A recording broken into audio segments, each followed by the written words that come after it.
Բարի օր, Ազատության ուղիղ եթերում լուրերի թողարկումն է։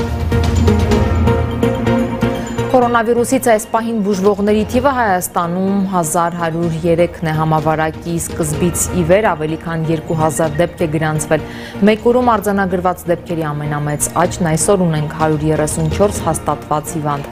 Այսօր մահվան ելքով 2 դեպք է գրանցվել, որոնցից միայն մեկն է ունեցել ուղեկցող հիվանդություն։ Միևնույն ժամանակ կառավարությունը մտադիր է մայիսի 4-ից փոքր-ինչ թեթևացնել տնտեսական սահմանափակումները։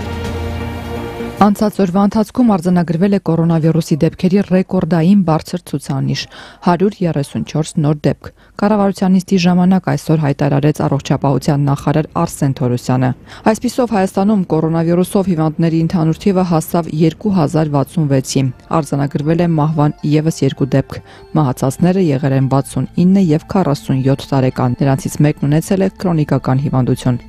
Նախարարի խոսքով մի քանի տասնյակ մարդ ծանր եւ ծայրահեղ ծանր վիճակում են։ Արհեստական շնչառության սարքերի վրա այս պահին ունենք ընդամենը 6 քաղաքացի, ծայրահեղ ծանր վիճակում 17, ծանր վիճակում 59 եւ իրադարձությունների զարգացման սցենարի դեպքում մենք հավանաբար շուտով կանցնենք ասիմպտոմ դեպքերին, ասիմպտոմ քաղաքացիներին կամ շատ թեթև քաղաքացիներին արդեն չհոսպիտալացնելու ռազմավարությանը։ Իհարկե մեր մոտեցումը այնպիսին է, որ այդ օրը, երբ որ մենք այդ որոշումը կայացնենք, փորձելու ենք առավելագույնս ձգել, որովհետև դա նաև բերելու է ապագայում հետագա տարածման։ Առողջացել եւ տուն է վերադարձել 29 հոգի։ Այդուհանդերձ նկատենք, նոր վարակագիրները համարյա 5 անգամ ավելի շատ են առողջացածներից։ Նախարարը մտահոգիչ մեկ այլ փաստ եւս նշեց՝ 134 նոր դեպքերի մեջ կան փոխկապակցված անձինք։ Վարակվածներից մեկը հուղարկավորության մասնակից է եղել։ Այլ անձինք են վարակվել, դրա համար նորից պետքա կոչ անենք նման արարողություններին փոքրաթիվ անձանցով մասնակցել եւ չհամարել, որ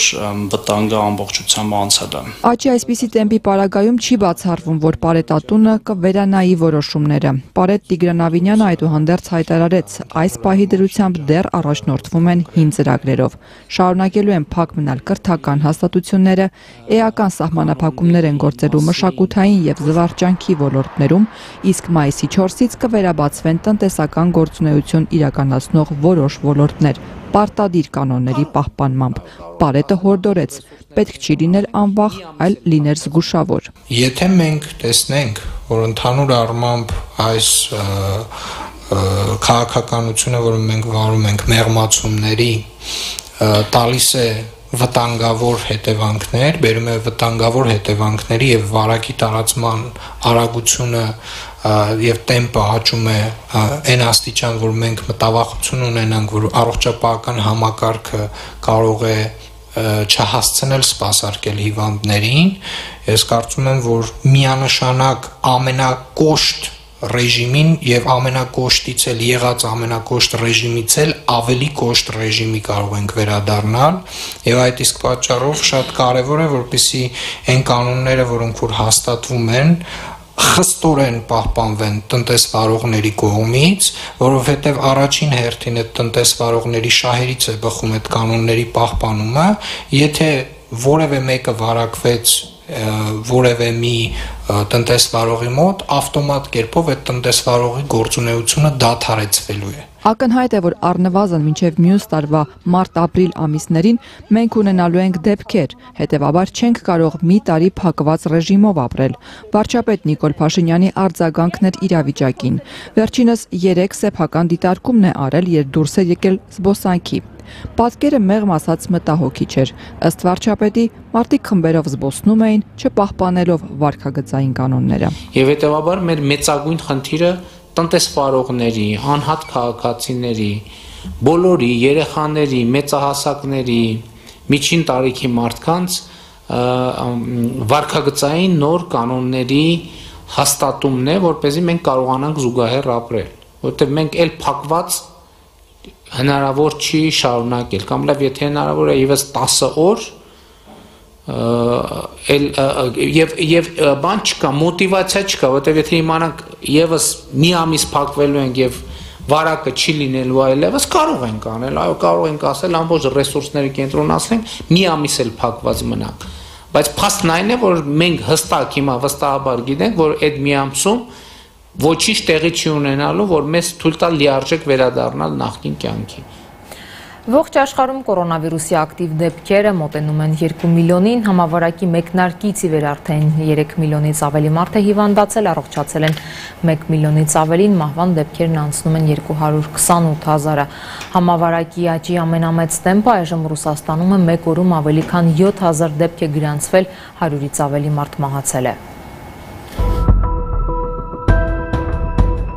Reuters լրատվական գործակալությանը տված բացառիկ հարցազրույցում, որի ընթացքում Սպիտակ տան պահանջով տեսագրություն չի արվել, ԱՄՆ նախագահ Դոնալդ Թրամփն ասել է, թե կորոնավիրուսի հարցում Չինաստանի կեցվածքը թույլ է տալիս ենթադրել, որ Պեկինն ամեն ինչ կանի նոյեմբերին իր վերընտրությունը խափանելու համար։ Թրամփն ասել է, թե քննարկում է համավարակի հարցում Չինաստանին պատասխանատվության ենթարկելու մի քանի տարբերակ։ Ես շատ բաներ կարող եմ անել, Սպիտակ տան օվալաձև աշխատասենյակում ասել է ԱՄՆ ղեկավարը։ Նրա համոզմամբ Չինաստանը մեղավոր է կորոնավիրուսի ծագման եւ տարածման մասին միջազգային հանրությանը ուշացումով տեղեկացնելու, վարակի վտանգավորության աստիճանի մարդուց մարդուն փոխանցվելու մասին չզգուշացնելու համար։ ԱՄՆ-ում համավարակից մահացել է առնվազն 60,000 մարդ, տնտեսությունը հայտնվել է ճգնաժամի մեջ։ Այդ հանգամանքները կարող են խոչընդոտել Թրամփի հաղթանակը նոյեմբերին կայանալիք նախագահական ընտրություններում։ Չինաստանն ամեն ինչ կանի, որ ես պարտվեմ, Reuters-ին ասել է Թրամփը։ Նա ենթադրում է, որ Չինաստանի ձեռնտու է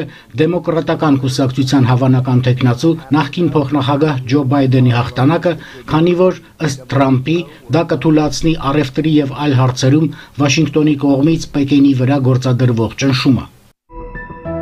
ԱՄՆ տնտեսությունը այս տարվա առաջին եռամսյակում 4,8% կրճատում է արձանագրել։ Դա առաջին անկումն է անցած 6 տարիների ընթացքում։ Ներքին համախառն արդյունքի, ապրանքների եւ ծառայությունների նվազման իրական ծավալը գերազանցել է փորձագետների նախատեսած 3,5% ցուցանիշը։ Հետևաբար ԱՄՆ-ից առաջիկայում կստացվեն ավելի մտահոգիչ տվյալներ տնտեսական անկման վերաբերյալ։ Միացյալ Նահանգներում համավարակի կապակցությամբ հիմնարկների փակումները եւ այլ արգելքներ սահմանվել են մարտի վերջին շաբաթներին, միլիոնավոր մարդիկ գործազուրկ են դարձել։ ԱՄՆ կենտրոնական բանկը նախորդին վերահաստատել է, որ պատրաստ է կիրառել բոլոր լծակները տնտեսության աշխուժացում ապահովելու համար։ Այդ նպատակով կենտրոնական բանկը սահմանել է գրեթե 0-ին մոտ տոկոսադրույք։ Հարավային Կորեայում առաջին անգամ փետրվարի պիկից հետո երկրի ներսում կորոնավիրուսի նոր դեպքեր չեն գրանցվել։ Արձանագրվել է վարակի 4 դեպք արտասահմանից ժամանածների մոտ։ 4 պացիենտ օդակայանից ուղարկել ենք կարանտին, 4-ն էլ դրսից են եկել, ասել է Հարավային Կորեայի հանրային առողջության կենտրոնի տնօրեն Հուն Տո-հոն։ Նա ասել է նաև, թե այս ամսվա ընթացքում երկրում տեղի ունեցած ընտրություններից հետո նոր վարակի դեպքեր ամենայն հավանականությամբ չկան։ Ընտրություններին մասնակցել է 29 միլիոն մարդ։ Ընդհանուր հաշվով Հարավային Կորեայում գրանցվել է կորոնավիրուսի 10,065 դեպք, մահացել է 247 մարդ։ Ճապոնիայի վարչապետ Սինզո Աբեն ասել է, որ արտակարգ վիճակը թույլատնելու որոշում ընդունելուց առաջ կառավարությունը պետք է հարցը քննարկի մասնագետների հետ։ Ճապոնիայում արտակարգ վիճակն ուժի մեջ է մինչև մայիսի 6-ը։ Նախքան որոշում կայացնելը մենք պետք է իմանանք մասնագետների կարծիքը։ Համենայն դեպս երեկվա դրությամբ իրավիճակը շատ բարդ էր, այսօր ասել է վարչապետը։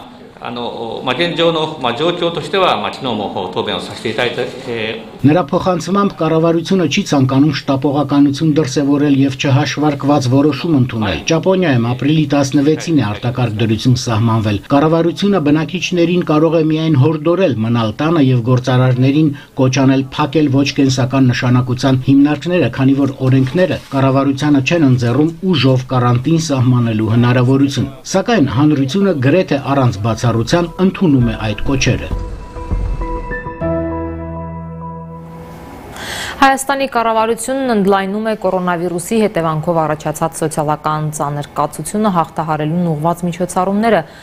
14 արդեն ընդունված ծրագրերում ավելի մեծ թվով մարդիկ կընդգրկվեն, ևս մեկ աջակցման ծրագիր կավելանա 1000 նոր ժամանակավոր աշխատատեղով։ Բարև ձեզ հարգելի գործընկերներ, ուրախ եմ ձեզ տեսնելու համար։ Նախ 1000 ժամանակավոր աշխատատեղ ծառատունկ իրականացնելու համար կառավարությունն ընդունեց աջակցության արդեն 15-րդ միջոցառումը։ Շրջակա միջավայրի նախարար Էրիկ Գրիգորյանը մանրամասնեց, նախատեսվում է Հայաստանի բարձրադիր գոտիներում ուռենու տեղական տեսակներով ափապաշտպան անտառաշերտի ստեղծում։ Աշխատանքներում ներգրավելու են տեղացիներին։ Նաև մենք մտադիր ենք այս ծրագիրը դարձնել շարունակական, որը սեզոնայնություն ունի եւ կապված է ծառերի տնկման սեզոնի եւ պայմանների առկայության հետ։ Համեցեք կոնկրետ։ Վարչապետ ավելացնեմ, որ զուգահեռաբար նաև հանտարի ընթացիկ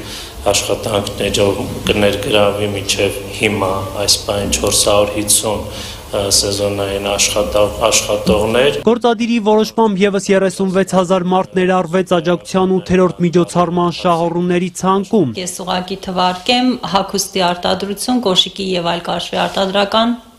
արտադրատեսակների արտադրություն, կահույքի արտադրություն, թանկարժեք, ոչ թանկարժեք մետաղներից եւ քարերից զարդերի պատրաստում, ավտոմեքենաների տեխնիկական սպասարկում, նորոգում, օդային տրանսպորտի գործունեություն, կինոթատրոնների գործունեություն, լուսանկարչության բնագավառում գործունեություն, ավտոմեքենաների եւ այլ առարկաների վարձույթ, կրթական գործունեություն, մշակույթի, երաժշտության, սպորտի, բարի բնագավառում, ստեղծագործական արվեստի եւ հանդիսադիր ներկայացումների կազմակերպման բնագավառում գործունեություն, լվացում, մաքրում եւ չոր մաքրում ծառայությունների մատուցում, պոլիգրաֆիկական գործունեություն, տպագրության ծառայություններ եւ 40-ից 99% տեսակարար կշռով տուժած ոլորտներ։ Աշխատանքի եւ սոցիալական հարցերի նախարար Զարուհի Բաթոյանը տեղեկացրեց, որ 8-րդ միջոցառումից կարող են օգտվել նաեւ քաղաքացիաիրավական, հիմնական աշխատանքային պայմանագիր չունեցող քաղաքացիները։ Կառավարությունն այսօր փոփոխություն կատարեց նաեւ գյուղատնտեսության ոլորտին տրամադրվող վարկերի փաթեթում։ Էկոնոմիկայի նախարար Տիգրան Խաչատրյանը տեղեկացրեց, որ պետությունն ավելի քան 3 անգամ ավելացնում է անասնաբուծության համար տրվող վարկերի սահմանաչափը։ Հակաճգնաժամային միջոցառումների շրջանակում այս պահի դրությամբ աշխատվել է ավելի քան 54 միլիարդ դրամ, ավելի քան 700,000 անհատ է օգտվել այդ ծրագրերից, հայտարարեց վարչապետը։ Ուզում եմ ասել, որ մեր 8-րդ, 9-րդ եւ 10-րդ միջոցառումները, նաեւ առաջին, երկրորդ, երրորդ եւ 5-րդ միջոցառումները իրենք շարունակվում են, այսինքն ամեն օրվա հետ շահառուների թիվը փոխվում է եւ ի հայտ են գալիս հազարավոր նոր մարդիկ, ովքեր այս ծրագրերից օգտվում են եւ մենք հետևում ենք գործընթացին։ Ծրագրերը Ավելի ուշ էլ մամուլի ասուլիսի ընթացքում աշխատանքի եւ սոցիալական հարցերի նախարար Զարուհի Բաթոյանը տեղեկացրեց, որ սոցիալական աջակցության 4-րդ, 6-րդ, 7-րդ, 8-րդ, 9-րդ եւ 13-րդ ծրագրերից 286,000 քաղաքացի է օգտվել։ Նրանց ավելի քան 12 միլիարդ դրամ է փոխանցվել։ Նախարար Բաթոյանը հայտնեց նաեւ պարզեցվել են նաեւ մյուս ծրագրերի դիմումների ընթացակարգերը։ Վարչապետ Նիկոլ Փաշինյանն այսօր զանգահարել է էլեկտրաէներգիայի անջատումներից տուժած քաղաքացիներին։ Բայց իմ ձեռքի տակ տվյալա, որ ձեր էլեկտրական հոսանքը անջատել են, ճիշտ է։ Այո։ Ձեզ հետ Նիկոլն է խոսում, Փաշինյան։ Երբ են անջատել ձեր հոսանքը։ 5 օր անջատել են մոտերն ենք։ Ձեր թոշակառու 82 տարեկան կեսարուն են տանը, մամուտն է վիրահատված ոնաշարի կրիժայով, ուսամիջև չվճարեք գումարը, չենք միացնում։ Բայց հիմա ես ձեր տվյալներն եմ նայում, որ փաստորեն դուք հունվարին էլ են 25,000 դրամ պարտք ունեցել, փետրվարին էլ եք 23,000 դրամ պարտք ունեցել, ճիշտ է։ Այո, ճիշտ է։ Եվ այն հայտարարության արդյունքում, որ չվճարումների պարագայում անջատումներ չեն լինի, ես ինչքան հասկանում եմ դրա արդյունքում ձեր պարտքը կրկնապատկվել է, որտեղ մտածել եք, որ չեն անջատելու, չեք վճարեն 50,000 էրոպի, հիմա ես 40,000 վճարել եմ, գնացի գոնայից միացեք, մոտեղը չմնամ, ինչև ենել ես թոշակ ստանանք վճարել։ Միացրի։ Չէ, չմիացրի։ Հիմա ինչքան է մնացել ձեր պարտքը տակը։ Հիմա մեր տակը 50,000։ Լավ, հիմա ենթադրենք այս ամսվա ձեր 50,000 դրամի պարտքը մարվի։ Մյուս ամիս ինչ կլինի։ Մյուս ամիս թոշակից թոշակ վճարեն կամ տեսնենք ես աշխատում եմ էլի ես էլ վիրահատված վատառողջ ես էլ ահավոր ուռուցներ ունեմ վիճակս չէ վիճակին աշխատում եմ մաքրի չէ տեսնենք Շատ լավ ես կարող ենք այսպես պայմանավորվել ես կասեմ իմ ֆոնդից ձեր հոսանքի գումարը կտամ։ Այո, շատ շնորհակալ կլինի։ Դարձնում։ Այսինքն այս ամսվա 50,000 դրամ, չէ՞ ասացիք։ Այո, 50,000 դրամ։ Շատ լավ, պայմանավորվեցինք։ Բարևեք ձեր ընտանիքի անդամներին, ուղղակի տղաներին ասեք, որ պետք է աշխատել։ Պարոն Փաշինյան, ես 30,000 ճարել եմ, էլեկտրիկին զանգել եմ, բայց ես 5 երեխա ունեմ, ամուսին չունեմ, 9 թոռ ունեմ, ոնց կարելի է, եթե չեն աշխատում, տղաս չի աշխատում։ Մեր 8-րդ միջոցօգնություն չի ստացել ինքը։ 3 ստացել։ Բա 3 ստացել, ինչքան է ստացել օգնություն։ 300,000, բայց գիտեք ինչ Կառավարությունից մի րոպե ինձ լսեք, խնդրում եմ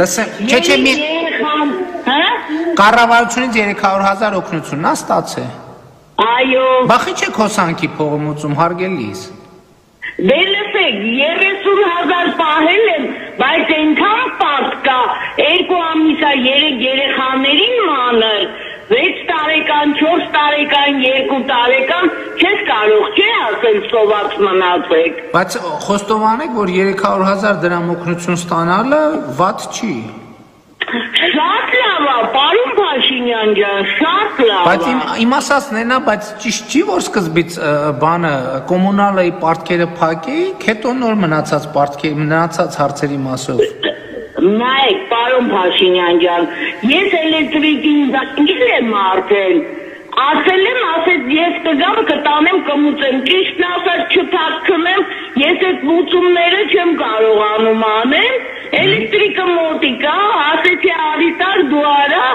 ասեց կգամ կտանեմ, բայց կաշխատենք, որ քիչ փակենք, պարոն Փաշինյան։ Լավ, վերջը ամենակարևորը, 2 բան, ձեր հոսանքը անջատած չի Եվ օգնությունը ստացել եք։ Այո։ Ահա, այդ ամենակարևորն։ Այդ նշանակմա տրամադրությունն է շատ վատ չի։ Չէ, փակ ասում, պարոն Փաշինյան ջան։ Երեքշաբթի օրը Գավառում տեղի ունեցած արյունոտ միջադեպից հետո մի քանի տուժածների տեղափոխել են Երևանյան բուժ հաստատություններ վիրավորներից մեկը 18-ամյա երիտասարդ արդեն դուրս է գրվել նա պարանոցի հրազենային վնասվածք ուներ եւս 3 հոգի կայուն ծանր վիճակում են ըստ բժիշկների նրանց կյանքին վտանգ չի սպառնում Ամսի 28-ին այս միջադեպի օրը երեկոյան 23:30-ի շրջանակներում Արմենիա բժշկական կենտրոն, Հանրապետական բժշկական կենտրոն տեղափոխվել են 2 քաղաքացի, Տավոյան Վարդան եւ Արմենը Հայթյան, երկուսն էլ Գավառից եւ երկուսի մոտ էլ հրազենային վնասվածքներ, Վարդանի մոտ երկուսի մոտ էլ հրազենային ցախ ստորին վերջույթի ոտքի, այո, վնասվածք, բեգորային կոդրվածք որպես, բացի դրանից Վարդանի մոտ առկա է նաև թոկիսալ ջարդ, իսկ Արմենի մոտ առկա է բնևմոհեմոթորաքս եւ բնևմոհեմոթորաքս, ժողովրդական լեզվով ասած, որ այրուն է լսվում թոկի պլևրայի մեջ, ասենց ասած, եւ վերակենդանացման բաժանմունքում են իրենց գտնվում, իրենց ընդհանուր վիճակը այսօրվա պահին գնահատվում է միջին ծանրության, կայուն միջին ծանրության, ստացել են համապատասխան բուժում հենց առաջին օրվանից, վիճակները կայուն, կյանքին կարելի ասել, որ վտանգ չի սպառնում երկուսը։ Դրանք, ինչպես հասկանում եմ, հիվանդանոցում Գավառի հարձակման ենթարկվածներից չեն։ Իմ տեղեկություններով ոչ, իրանք ուղղակի հիվանդանոցի մեջ չեն վնասվել։ Նախքան հիվանդանոցի այդ չգիտեմ ինչի ժամանակ։ Եվ ոնք մի տեղեկություն ստացանք, որ այստեղ ինչ-որ կողմի հարազատներ հարձակում է եղել։ Չէ, երեք ամբողջ համացանցով տարածվեց, որ Արմենիա բժշկական կենտրոնում գավառցիներն են եկել, ինչ-որ բաներ են կատարվում, ոչ։ Հանգիստ է անցել, որևէ խնդիր նման չի եղել կավարձիների հետ։ Անպայման հսկողությունը կա, ոստիկանությունը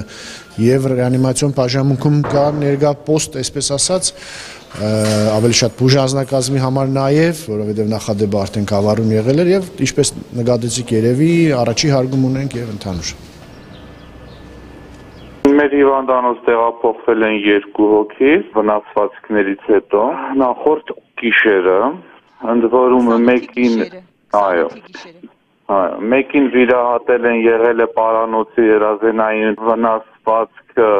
որի իրավիճակը կայուն է, լավ է եւ այսօր արդեն դուրս է գրվել հիվանդանոցից, մյուս հիվանդը գտնվում է վերակենդանացման բաժանմունքում։ Մյուս հիվանդը ավելի ծանր կարգավիճակում է, համեմատած նախորդի հետ ունենք թորակո-աբդոմինալ, այսինքն կրծքավանդակի եւ որովայնի կտրած տակածով վնասված, ունենք մարմնի տարբեր հատվածների նորից կտրած վերքեր։ Հիվանդը մեզ մոտ տեղափոխվել է արդեն վիրահատությունից հետո, իրեն իրավիճակը այս պահի դրությամբ ծանր է, սակայն բավականին կայուն կարգավիճակի մեջ է, սակայն ապահովության համար դեռ գտնվում է վերակենդանացման բաժանմունքում։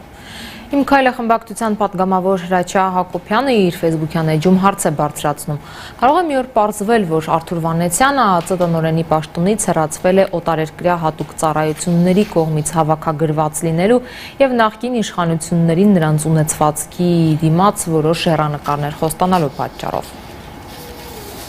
Իշխանական իմ քայլի պատգամավոր Հրաչյա Հակոբյանն այսօր ֆեյսբուքյան իր էջում մի շարք աղմկահարույց հարցադրումներ է արել ԱԱԾ նախկին ղեկավար Արթուր Վանեցյանին, նրա հրաժարականի պատճառների հետ կապված, մասնավորապես մեջբերում է։